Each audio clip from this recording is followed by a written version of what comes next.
Hi everyone watching at home, my name's Sarah and we thought we'd bring our Keeper Talks to your screen. Today we're meeting the koalas.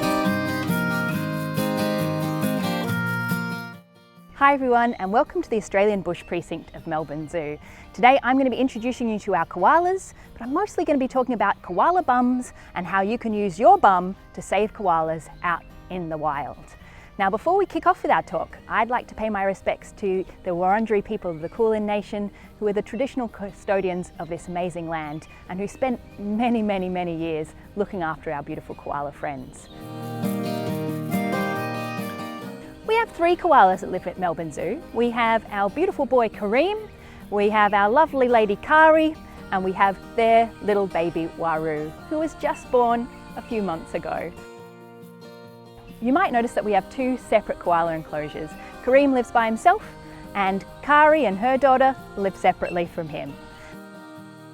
The reason we do that is because koalas prefer it that way. They're very solitary. So Kareem and Kari only really hung out for a very short time when it was breeding season, and after that they were very happy to see you later.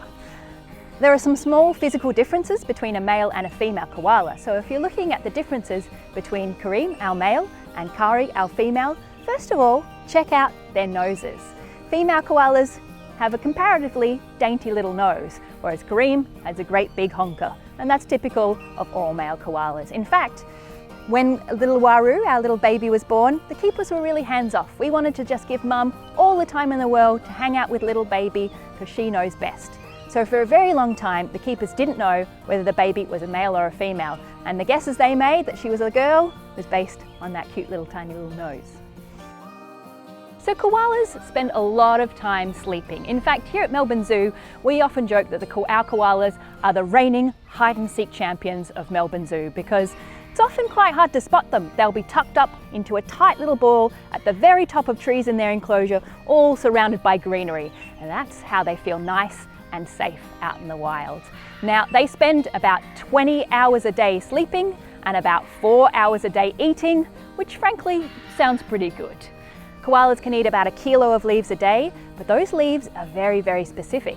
Here in Australia, we have over 700 different types of gum trees, but of all those different types, koalas can only eat about 10 species. And of those 10 species, koalas can only digest the tiniest, newest little baby leaves. Those tiny fresh little new leaves have the lowest amount of eucalypt, and eucalypt is poisonous in big quantities even for a koala. Now I promised I'd tell you about koala bums. They are very important. You see, koalas spend so much time sleeping up in trees that it'd be very uncomfortable if they had a bum like us. Instead they have a hard plate of cartilage, like bone, the stuff that our noses are made of, and that big hard plate of cartilage is covered by lots of fat and lots of thick matted fur.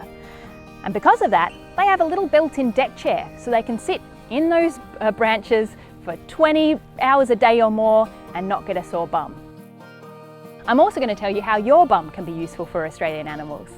You see, here at Melbourne Zoo, we've started a campaign called Wipe for Wildlife, and Wipe for Wildlife encourages people to switch to using recycled toilet paper. So next time you need toilet paper, make sure you pick up recycled toilet paper, and you'll be saving much needed land for our beautiful koalas and all the Australian animals that need our bush to survive.